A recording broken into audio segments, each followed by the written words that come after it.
We are raw and real mothers, sharing our struggles, triumphs, and everything in between. We are all about being authentic and sharing who we are. None of us have it all together. We know how hard motherhood is. We also know how joyful motherhood is. We're here to grow with you. We're here to empower and support each other. As we share our hearts, we become stronger. Our stories bring us together. The mother heart is within every woman. Hello, welcome to the Mother Heart. I am super excited to have you here with us. Just a recap. So today is our book discussion, and each month we read a book together, and then we discuss it over a live Zoom recording, which we then share in our monthly podcast, which is what you are listening to right now. We also hold a monthly Mother Heart Circle podcast where we discuss what's on our hearts. If you want to participate or learn more, you're welcome to join our Facebook group at Mother Heart Circle. Okay, so this month we have been reading How to Get Everything Done, Homeschool and Clean the House and Stay Sane by Molly Christensen. If you've been reading along with us, we'd love to hear your thoughts about it, again, in our Facebook group. If not, we still think you'll benefit from this discussion, whether you're homeschooling or not, whether you're dual enrolling with your kids in school and out of school, whatever your situation is, because honestly, the likelihood of you schooling your kids at home at some point during this year is definitely there. My name is Kylie, and again, I'm super excited for tonight's discussion. This is actually a topic I'm super passionate about. I've been homeschooling for about 6 years. I love it. I'm passionate about it. And yet I realize the decision to homeschool for many moms right now has not been easy. Whether you're new to homeschooling or a veteran homeschooler, or if you're pandemic schooling, which we all are, this podcast is for you. It's for all of us, myself included. We are here to support one another. That's what we're about during these challenging times. And I love what Tanya has said in the past, and I will repeat it again, the importance of sharing our collective wisdom as women. We will strengthen one another and strengthen our society and create a better future as we join in sharing our collective wisdom.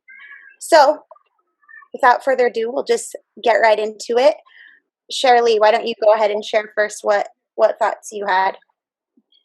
I had a lot of thoughts, but I don't know. This is just getting real for me. This part, as far as homeschooling goes, take the pressure off yourself, because if you feel like you have to homeschool for 6 hours a day, it's very possible you are using your kids to prove your own worth and to avoid being a failure based on their performance. That's a lot of pressure on them and you. So I don't know. That's just kind of getting real for me. And yeah, when I first started homeschooling several years ago, I did have a lot of pressure and expectations on myself. And I know I have a tendency to when I pick out curriculum that I think will, be really great, I have a tendency to stick to the curriculum. Like gauging my child's interest and need instead, and using it in that way. So sometimes I actually get really, now that I've been doing it for quite a while, I do get frustrated with curriculums that say, okay, Monday do this, Tuesday do this, Wednesday, and like something for every day of the week. And so I actually prefer the curriculums that are a lot more flexible and adaptable. So anyway, that's the basic. Shirley, can you share briefly what your school plan is for, really briefly, your homeschooling, or what variation you have going on? Because I want people to know all of the different dynamics we have happening in this little group discussion here.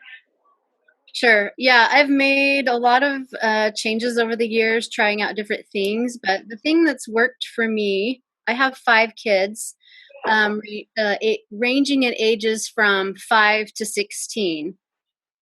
So what I've decided to do is once my kids start 7th grade, there's a charter school just down the street that starts in 7th grade. And so I send my kids over there if they choose to. Now, if they were really adamant against doing that and wanting to do something else, then I would be supportive of that. But so far, that's pretty much been the case. I have a new 7th grader this year that he decided he wanted to stay with the homeschool co-op that my elementary aged kids have been going to. And they do that 2.5 days a week. And then I homeschool the other days. So that's kind of... So you got some in charter school, some in like a part-time school, and then you're homeschooling the other days. Okay. Yep. Cool. Tanya, are you available to share what came to you as you were reading the book? Yeah. So, and sorry, can you also share your plans for this homeschooling year? And why don't you guys all share just kind of like Shirley did, what you've experimented with, and what you're how you're planning to school your children this year. Okay, so I have at home right now 6 children. I've got one in high school, and he decided he did not want to wear a mask every day and wanted to do online school. So I signed him up for my Tech High, and through my Tech High, he can do, there's a ton of choices of curriculum options that he can do. And so he wants to do BYU Independent Study. They have a super rigorous program, and through that all of his credits will still count toward a diploma when he decides to go back to the regular high school. If hopefully soon that will happen again, next year maybe. So that's what he's doing, and my littler ones, I have a baby who baby schools, and the rest will just do homeschool, and we're using the Good and the Beautiful curriculum for them. And I've been homeschooling them since they were in kindergarten. So my the oldest one in elementary school will be going in 4th grade this year. And then I have a I have a preschooler, a 1st grader, and a 2nd grader. So how many years have you been homeschooling? A guesstimate, would you say? Well, I've done it off and on. I've probably done every kind of school. I have 10 kids altogether, and I started homeschooling my oldest when he was in 3rd grade. He just started having some really serious social issues. He has ADHD, and the teacher couldn't handle him. And I had never thought about homeschooling, but decided that if the teacher didn't think she could handle him, he didn't belong there, and I would rather have him at home with me. Okay. And so I started that journey then and homeschooled him for 3 years, and then he went back to school. And so I've had kids in school, kids in homeschool, kids in online school, kids in charter schools. I feel like I've done a lot. Cool. And but I love homeschool. It's fun. And this book has helped me a ton. I really have enjoyed it. Just changing the paradigm of homeschool to, okay, I've got to get everything done. When she talks about that, like, oh man, I've got to get everything done, and just the overwhelm of feeling like you're never doing well enough on anything. I've lived there a lot of the time. And so this book has really, one thing I've loved about it is changing that paradigm and viewing it as I'm not responsible for my child's educational journey. I'm responsible to help them along their journey, and they're responsible for their own education. Which I know, but it's the way she phrases it with the hero's journey really resonated with me and made a lot more sense to me and clarified it for me a lot. And plus, we always need reminders of that because it's so easy to get sucked back into the trying to prove our own worth through our kids' accomplishments, like you said, Shirley. Right. I'm like, I've been doing this for 6 years now, but it was like, oh, this was a nice reminder. I'm like, I need to just pick up this book every summer right before school starts in the fall for myself.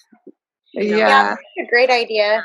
This is a reminder because it is like way too easy to get sucked back into the you should do it this way, you have to do it this way kind of mentality. Yeah.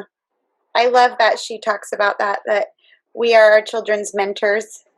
You know, we're there to support them and create the environment that facilitates them having the opportunity to drive in their learning educational journey. And she's been homeschooling for way longer than I have. She has tons of experience, and she's watched her children learn and grow. And I feel like one thing her book provides is a relief that our children actually will learn, and they will actually thrive and love learning if we can really hone into that role as a mentor instead of a someone who I kind of fluctuate with. Sometimes I feel like I have to make my kids check off certain lists of certain things they need to be doing, and sometimes I interfere with their joy in true learning when I do that. And I love that she reminds us to take a step back and watch them step into their role as thrivers, as innovative children, and who are capable of so much. Can I say something? Yes, I was actually just going to ask you to share. All right, thank you. So when I first saw this book, I saw this cute little mom with this sweet little boy, and they're both happy, and it looks like the ironing is all done, and I was like, this is not me. I don't know. So this book kind of was a little bit, I don't want to say the word deceiving, but then I started reading Molly's book, and one of the great things that she says is, the fact of the matter is you don't have to do everything you think you need to do. So we have these big long lists and we want to accomplish everything. And if we don't accomplish everything, then we start to feel like we're failing in this area, in this area, in this area. And then she says, you're going to learn. So she's saying, this is what you're going to learn in this book. You're going to learn how to get everything done that is important. She doesn't say you're going to get everything done because not everything is important. The other stuff is just a distraction. And then this last quote I loved from Molly is, if you can like yourself as you are, then you can allow yourself to be imperfect on your journey. You don't have to prove anything, and you can allow others to be too. You are a hero. So I just really like that. It was like she gave us permission, which we already have permission, but it's reaffirming and validating that you don't have to be a perfect person. You don't have to do everything on your list. But in her book, she focuses on chapters suggesting things that are important in your life and what you do need to make time for. Because if you make time for those things, then you are doing a good job. So, I love that. Yeah, I feel like homeschooling really requires a huge paradigm shift. Like, to truly, if you're not going to hate homeschooling, I'll put it that way, to enjoy and love and thrive as a homeschooling parent requires a real paradigm shift. And it's okay to just kind of allow yourself to flow through that journey, especially if it's your first year homeschooling. Just kind of watch things happen. And trust is a big word that comes to my mind, because things will evolve. So thanks, Anna Maria. That's a great thought. And can you share what your plans are this year for school and what your experience is with as a schooling? Yep. So let's see. My children started out years ago in public school, and then I felt prompted that it was time to bring them home because they weren't getting along. They were not really happy with where they were going to school. And you saw it in their behavior and in their attitude and the way they spoke to each other and the way they spoke to me. And so I thought, something needs to change. These aren't the children I've raised. They have different personalities now. And so I just thought, I want my boys back. I want them to be how they used to be and how they used to get along with each other. So I decided it was time to homeschool. And we homeschooled for a few years. And then my oldest went into 7th grade and he decided he'd like to try out public schooling again.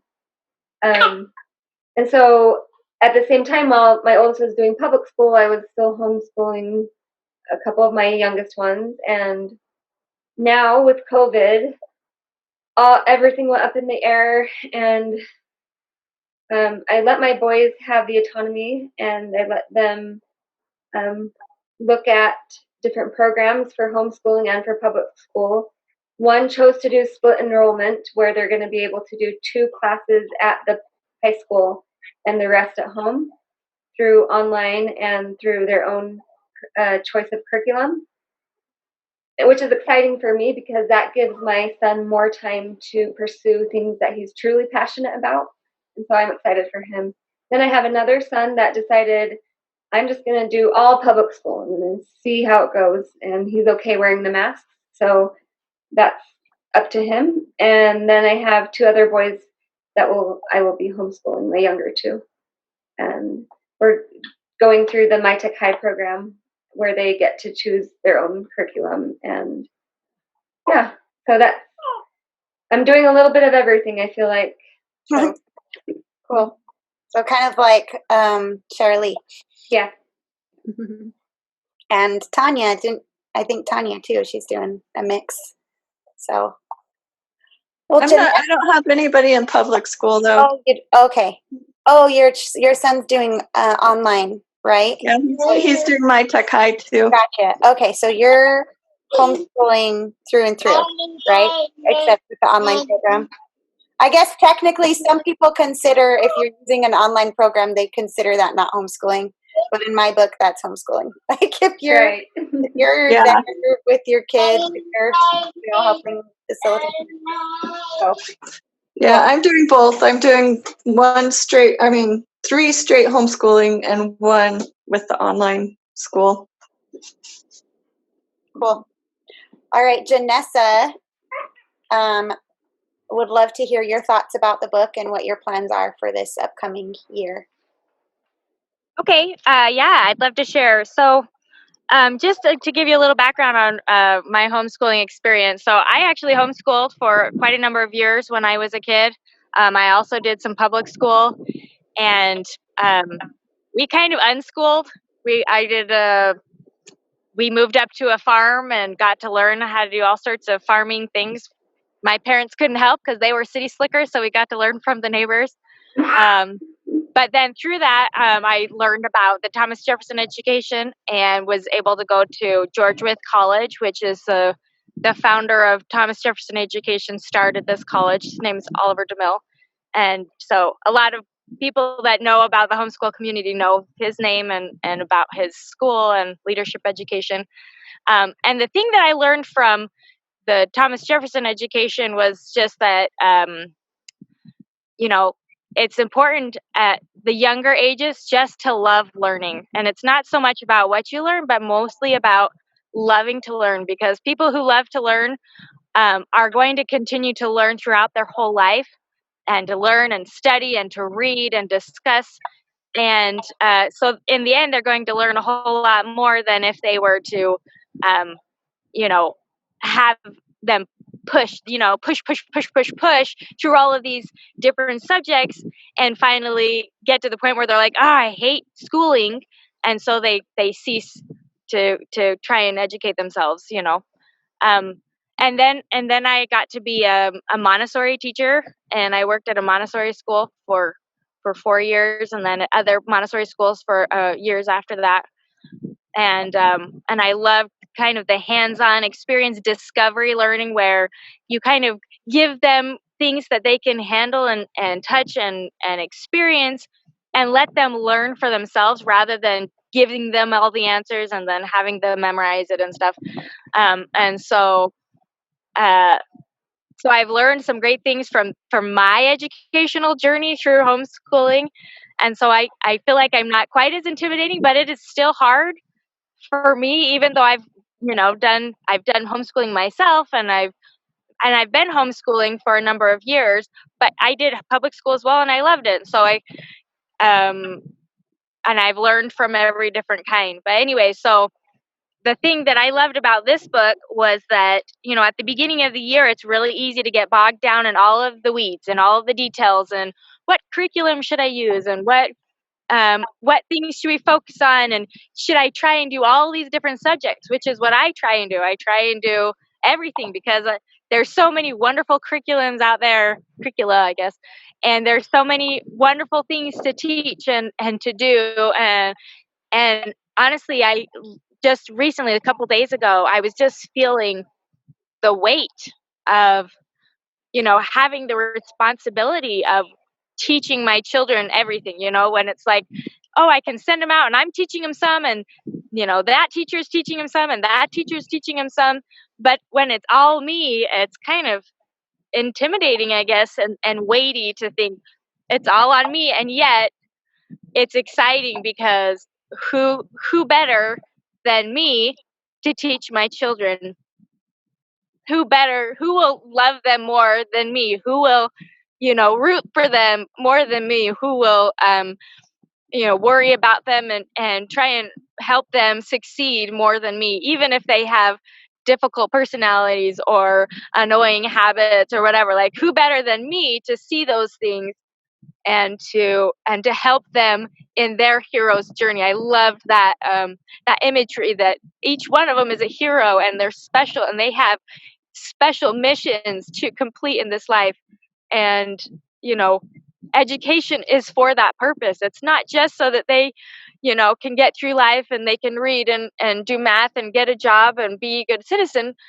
But I can't read because it's so dark out here. I'm out in the middle of nowhere here down at Lake Powell. I'm on a little vacation, but I was going to read, there's a part that talks about what education is for, and let's see if I can find it and read it. If you could find the page, I'd be happy to read it for you. All right, let's see if I can find the page. I think it's 22. It's close to the bottom of the page. It's like the third paragraph up from the bottom of the page. I think I can read it. Let's see. It says, in the grand scheme of things, what is education really for? Most people will say, you need an education so you can get a job and be a good citizen. While these are certainly worthwhile goals, it is not what education is all about. Education is really all about developing the greatness within, living up to your potential, developing character, and becoming your best self so you can share your gifts and talents to help others. And I just love that because, I think when I lose sight of what education is for, when I think it's for job training, when I think it's for, just so that they can, function in society, then it doesn't strike that it doesn't inspire, it doesn't motivate, it doesn't help me actually trust the process. It's about helping these children develop into these wonderful, amazing beings to fulfill their potential and to be able to develop themselves so they can serve others and make the world a better place. And so it's okay if they don't know all of their 8 times tables, or if they don't get to read until they're 12 years old or whatever. Like, if they're developing their character and their wonder about life and their ability to be kind and to serve others, then those other things will come. They will come, and then they can focus when they have the space at home with your mentoring, when they have that space to just discover and explore and develop that love of learning, then they will learn the things that they need to learn to accomplish their mission in life, to become the hero that they're supposed to become. So anyway, those were the kind of the nuggets that I got. I loved it because it was just so inspiring to, these children are so amazing, and we are all just on this journey to become. And so, we're just a little farther, hopefully, on the path than they are, and so we can help them along, and if we're not, then we should be developing ourselves so that we can inspire them. Yeah, I think she even pointed out in here, we ought to be, our children ought to be seeing us reading and seeing us discovering and seeing us growing and learning and exploring and fulfilling our life mission and our hero's journey. And our example will inspire our children to, to take their path and their journey and discover and explore and learn and grow. So thank you, Jeanette. Kylie? Yeah. Kylie, could I add something to Yeah, what Jen- why don't you, go ahead and add something, and then we're going to turn the time over to Rachel. But yes. I was just thinking about when kids are ready, waiting for when kids are ready to learn something. And I just had a personal example of that. So potty training, okay? No one loves potty training, right? And so I have 5 kids, and when I had this like sweet spot time frame of when I thought my kids were ready to be potty trained, and it was like 2 years, 9 months, okay? And they all did okay, some took a little longer than others. But when my 5th one came along and it was that time, I was like, I'm so busy and I dread this so much. So I just put it off. And so she was a little bit older. So she was the oldest one. She was over 3 years old. It was after she turned 3. I was like, okay, it's time. So she was a little bit older, and I was really dreading it. And I got the potty training doll and all the stuff and the treats and the rewards and everything. And so I got all ready. And I trained her, like I spent all this time. She got it so fast because she was actually way more ready because she was a little bit older than my other kids were. And so anyway, there is this value. I mean, it's so much more worth it to like wait when they're ready to learn something. They'll pick it up so much quicker than you like trying to force the information down their throats. It's just a miserable experience for everybody. So Yeah, that I have a friend who she uses a Waldorf philosophy. She uses a combined philosophy of Waldorf and Montessori and a couple other things. But she, in the Waldorf philosophy, they don't recommend teaching the children to read until they are 7 or 8 years old. And her children would go from, not knowing how to read to like a 4th grade level with before the entire year was even finished. And she would always tell me, don't worry, it's going to be okay. Like it's okay if your children get behind, because really they don't really get behind for long. Like they'll catch up. And if you start them late, it's okay if you're behind. So if you're struggling getting started homeschooling, children are pretty amazing and pretty intelligent, especially if they're given an environment where a love for learning is fostered. And so thank you for sharing that, Shirley. Potty training is an excellent example. And I've been there too, where I waited longer to potty train my children.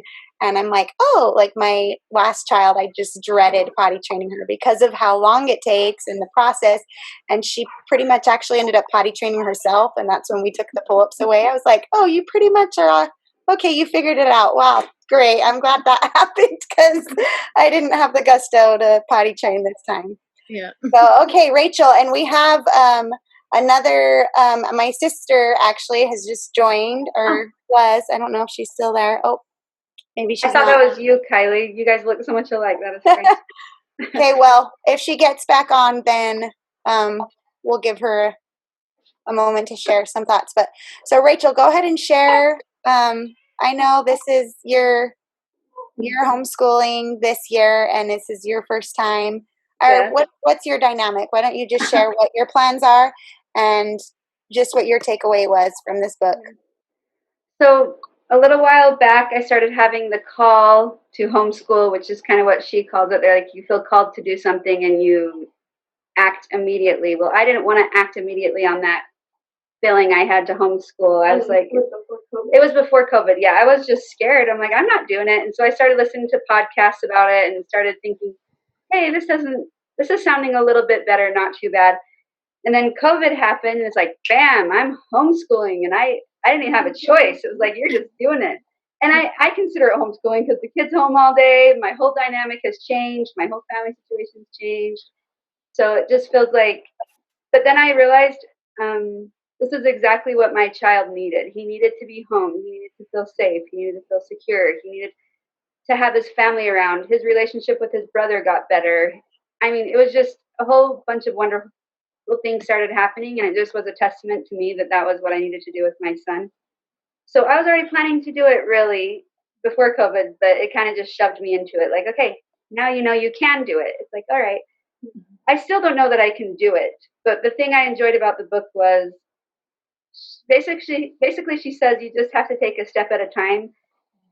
To me, it's like walking by faith and not having to know everything, that it will come when it needs to come and that you'll grow in it a little at a time. And that really like settled me down. Like, okay, you don't have to know everything. You're going to get better at this over time, and your kids are going to be fine. They're not going to be screwed up if they're not hitting every little mark the way you think they should. And Yeah. so I just have one kid who's I have one child in school, one in preschool. So we're doing like both online, which is kind of my in-between, maybe step into real homeschool. I don't know, where the teacher will teach my child online through Zoom with his classmates.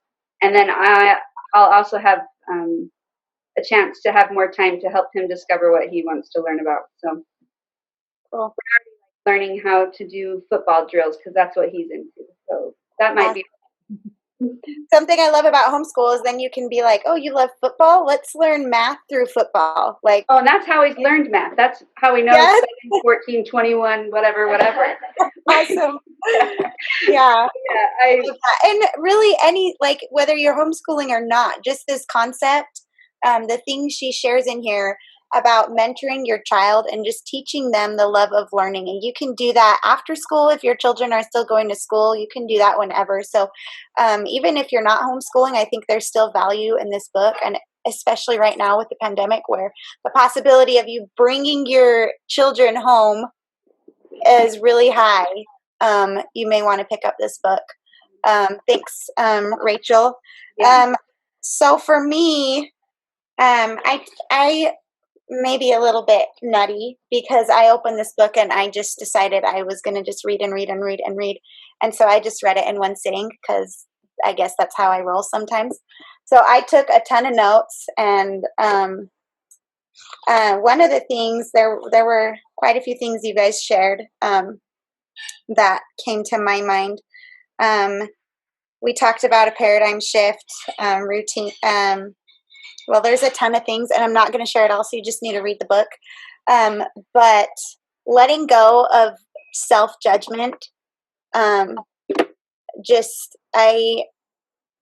feel like with each year that I've homeschooled, my compassion towards self and my understanding and my trust in the process of homeschooling and in my children's process of learning has grown, and my confidence has grown as I've seen that they still learn even when I'm stepping back and taking, the back seat instead of the driver's seat in teaching them. They actually learn better. And one example is I think it's easy as a parent, whatever you're doing, to feel inadequate. And I have moments where I'm feeling inadequate. And I was looking at participating in a distance education program this year called Harmony, which requires you to some degree follow state standards. So I was looking at the state standards this year for my son, who will be in 5th grade, for science. And as I was reviewing that, I've never followed state standards. And I realized my son has already learned practically everything in what he should be learning this year by teaching himself. And that was just really exciting for me to see that he taught himself those things. I created the environment. I put the books there for him to be able to read. I saw what he was interested in, and I provided an opportunity for him to continue learning and deepening his understanding. And one last thing I want to share is she talks about self-care, and how important it is as a homeschool parent or parent in general, I will say, to take time to care for ourselves. And she shares it in a different light. And one thing that came to my mind is we resent what we are not doing. Self-care isn't always, going and taking a bubble bath. Maybe it is. Self-care isn't like pampering yourself or always giving yourself that nice chocolate dessert you wanted. It can come in many different ways. And I think only we know what we need. But part of self-care that she mentioned was recognizing what I would term our highest desires and acknowledging and responding to that, being committed to ourselves and what we desire deep within our heart. And sometimes I think we might prioritize other things in place of those highest desires. And then we're frustrated or discouraged with ourselves because we don't honor what we desire or our interests. And so she talks about that and having an abundant mindset. So anyway, that's my nugget. I was really hoping to get into some questions that a lot of homeschoolers have, but we've taken up quite a bit of time here just sharing little bits and pieces. Anyway, do any of you guys have any thoughts you wanted to share? Go ahead, Anna Maria. I love this part about in the book where she describes the hero's journey, and there's 12 steps in that journey. But one part I didn't understand before as part of the hero's journey was that their journey is their journey. It's not your journey to make sure that they do everything on time, everything perfectly, or else you're a bad mother. That's not your journey. Your journey, like we were talking about, is to provide an environment that allows your children to want to explore, want to discover, want to learn. That's your journey as the mother, as the homeschooler. And then she says here on page 23, you can't take their journey for them. And if you want them to learn and develop character, they need to have roadblocks. Which I was like, oh my goodness, because in my life, especially right now, I keep feeling like, well, there's another roadblock, there's another roadblock. Why do I have so many roadblocks? And she answers this and she says, it's the roadblocks that can become transformational in our lives, because without them, we would never seek to become better in that area. It's overcoming the struggle that makes it valuable. So I really appreciated that just in my own life right now, because I'm now, instead of viewing these roadblocks as roadblocks, I'm actually appreciating them as helping me become refined, and I want to move through them and get through them so that I can develop my character and who I am as a person. So I think when we homeschool and as we look at our children, we need to look at them as real individuals and real people who are on their own journeys. And just like a butterfly or other things in life, if you open that chrysalis before they're ready to come out, that butterfly is going to be weak and won't be able to spread its wings. Our children need to get through these roadblocks with their own minds, with their own hearts, so that they can eventually fly when it's time. So, yeah, I really appreciate how Molly put that into perspective in her book for me. Cool, thank you. Yeah. Anyone else have any other thoughts they wanted to share before we close?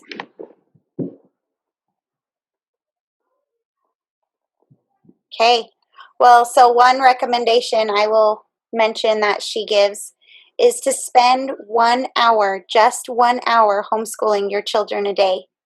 And that's all you need. And I can attest to that. I've experienced that. we have, I rotate between different subjects each day. So I have a language arts day, a history day, a science day, and then my older kids do their math and writing independently. I spend that 1 hour reading to all of my kids. It's called Family School, where you read and you teach your kids the same subject, whatever age they are, and they learn together. And the older kids might go more in depth, and the younger kids will get a base knowledge of it. School and homeschool does not have to be as complex as I think we often believe it needs to be. Because of my faith perspective, I'm going to throw that in there, and I'm going to say that if you are homeschooling, COVID schooling, whatever you're doing, God will be your guide. If or whatever your faith is, if you if you believe in your higher self, or you can turn to that source of higher power for strength. For me, that's Heavenly Father and Jesus Christ. And I have definitely felt Him guiding me in my homeschool journey and teaching me. And most of what I have learned with each year is to let go. And instead of doing more, which is what I feel I have the tendency to think I should be doing, to actually do less. And I've learned slowly each year what truly is important, and been able to let go of what actually isn't important. And it's helped our family to really unite and have peace. And for me, God is a part of our homeschooling and our faith and our study of the scriptures. And I see myself and my children uniting in Christ as we school and prioritize, as I prioritize and lead by faith and follow by faith in my journey. So, Could I add one thing, Kylie? yeah. Along with getting support from God, I think it's really important that we find support through our peers or mentors. So there's a lot of homeschool co-ops out there that can become supportive for you, or I don't know what other options are there, but I did want to bring that up, was that yes, as a homeschool mom, sometimes it can feel very isolating. You can feel lonely doing it. And so if you can find some people that are maybe homeschooling as well, or just some friends who are supportive that you can talk to about it, or get your kids together with them to play. Absolutely. And there's a plethora of homeschool groups. If you, whatever state or city you live in, you just type in, you can go to Facebook and type in, for if you live in Utah, type in Utah Facebook or Utah homeschool, and I'm sure you'll find stuff, or Utah County, or if you live in Davis County, and I'm sure you'll find groups there, and there are other homeschoolers who are on this journey who are going to be willing to support you, and we'd be happy to support you as well. You're welcome to join our Mother Heart group, and we can help connect you with other homeschool groups from there. I'm going to say one more thing. So just going along with co-ops, I hear a lot of new homeschoolers, or perhaps people who aren't schooling, really concerned about their children being isolated and not receiving the socialization they need. With COVID, things are a little different right now because the world is being sent home. But just know that there are so many groups where parents and homeschoolers alike, in large and small group settings, gather to learn together, to explore, to educate, for children to play. There's just a plethora of options out there. So if you're worried about homeschooling, join a Facebook group and find out what connections there are, because I promise once you start looking, soon enough you'll realize that there are more than you can even be involved in. So you'll have to be turning options down, turning social options What, you can down. go to 5 different co-ops? Yeah, that's me. I'm the person who's like, oh, okay, look, I'm in this co-op. And if you don't know, a co-op is just a term for homeschool parents who gather together and support one another in teaching their children. And it can vary. There's some ones that are super light and they go hiking, and there's others that are more structured and focused on those secular subjects. So Yeah, and don't be afraid to create your own if you don't find any that suit your passions or interests of your children. Like your children love Legos and they want to get together with other children to design and build Legos. Create your own. It's pretty simple. So, so where do you find co-ops at? 'Cause I have no idea. Facebook is a great start. Okay. Just Google, or not Google, but type in the search, like when you're looking for new groups, type in wherever your area is Facebook. So I would type in Utah County, South Utah County homeschool group because of the area you live in, and join those, and talk to us, talk to people who know homeschooling, and we can invite you to other groups that are local to your area. So my city has a homeschooling group. Is that considered a co-op? So the Facebook groups are just groups, and then within that, then you can communicate and figure out what co-ops are happening. Some groups are co-op groups, like, for example, there's a Wild and Free. There's a lot of Wild and Free groups actually out there, and those groups are made specifically for meeting and gathering. But there are other groups that are just made for connecting and collaborating with other parents, and having some source of communication with other people who are like-minded, who are also homeschooling. And from there, then you can be like, hey, I want to start a Lego co-op. Anyone want to join? Or hey, I have kids who want to do theater. Anyone want to join me? I want to create a theater co-op. Or hey, I want to create a co-op where we can cover all the sciences and histories a couple days a week. Who wants to join with me? So that's kind of how those work. And you also can ask, are there any other existing co-ops? And you're sure to get some answers there. So. My child loves recess. That's why he goes to public school. So how can any suggestions on how to help him have that fulfilled? Yeah. So Park Days is really big in the homeschool community. You might get familiar with that. So you can just, I take my kids to Park Days or some kind of gathering every Friday, and we're there all day. So I did the math once and realized that my kids are homeschooling or are having recess in just one day for as long as the amount of recess time they get in a whole week at a public school.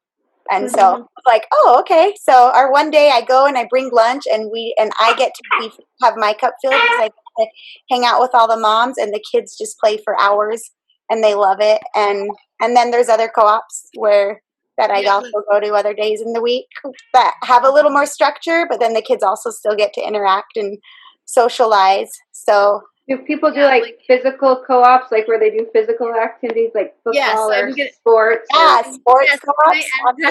Yes. For a couple of years, my kids did a PE co-op. Yeah. So the kids, we met once a week, like even through the winter months. We went outside and they learned a lot of the different sports and things. And we just went out to like one of the soccer fields, right? So that's enough grass to spread out and learn the different sports and different games and things. It was fun. Yeah. I want to find one of those co-ops or make one of my own. Yeah, there actually already are some, but you could make your own too. I know there are some in South Utah County. There are so many. It's mind-boggling once you start realizing like all of the resources that are available for homeschooling. I'm just glad I have all of you as my mentors right now. It's fun. Homeschooling is fun, guys. I love it. I don't know. Maybe you don't. I love to see the passion in your face. It's awesome, Kylie. It's so fun. I don't know. People are like, how do you do that? Like, how do you spend all day with your kids? But it's kind of selfish for me because I have fun because I get to go out and connect with a ton of other really amazing moms too, while my kids are connecting with other really cool kids. So it's like a win-win for me. Woohoo! But anyway, thank you so much, all of you guys, for your thoughts, for your comments. Thank you for those of you who were listening in. Join our conversation on Facebook. We'd love to hear your thoughts. If you have some wisdom to share with us, please do. Or And question. we're sure you do. Yeah. And if you have questions, if you have homeschool related questions, school related questions, whatever it is, our Facebook group is a great place to kind of get the ball rolling with those questions. There's so much more we could talk about homeschool wise, but we're out of time. So again, thanks for joining, and we'll be here next month. Thank you so much for joining our Mother Heart Circle. Please send us your thoughts, inspiration, experiences, and stories. Your voice is important. Your wisdom and your hearts are needed. We believe in you, we love you, and thank you for being you.